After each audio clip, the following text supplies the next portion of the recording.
Mic Tyson को इनके prime में हराना ऑलमोस्ट इम्पॉसिबल था। इनका ओपोनेंट चाहे कोई भी हो, जीत तो माइक टायसन के नाम ही लिखी रहती थी। बट इनके एक फाइट में इनके अगेंस्ट एक बंदा ऐसा था जो बहुत ही एवरेज था।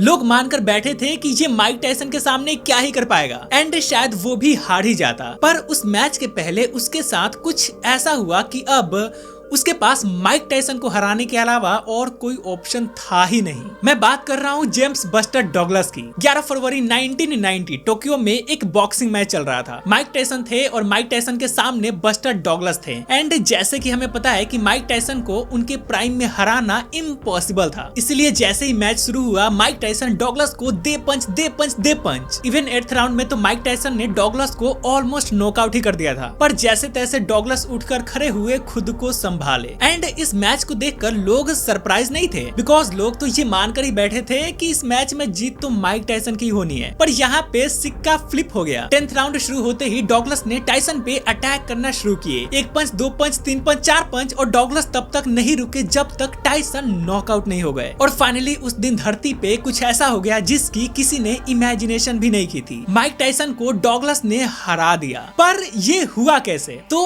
एक प्रॉमिस के वजह से। असल में बस्टर डगलस की माँ बीमार थी, पर उनका बहुत मन था कि एक बार मेरा बेटा माइक टायसन को हराए। तो अपने माँ के इसी विश को पूरा करने के लिए डगलस ने उनसे प्रॉमिस किया कि मैं माइक टायसन को हराऊंगा। अब मैच का दिन करीब आ रहा था। डगलस बहुत खुश थे कि उनकी माँ इस मैच को देखेगी, पर अनफॉर्चुनेटली इस मैच से 23 दिन पहले उनकी माँ की डेथ हो गई। अब डगलस के पास उनकी माँ तो नहीं रही, पर डगलस ने अपनी माँ से जो प्रॉमिस किया था वो अभी भी उनके साथ था। उनके पास कोई ऑप्शन नहीं था, बस टायसन को हराना था। और इसीलिए इस प्रॉमिस को पूरा करने के लिए the untouchable, invincible, baddest man on the planet Mike Tyson को डगलस ने हरा दिया। इट शोज कि when it has to be done, it has to be done.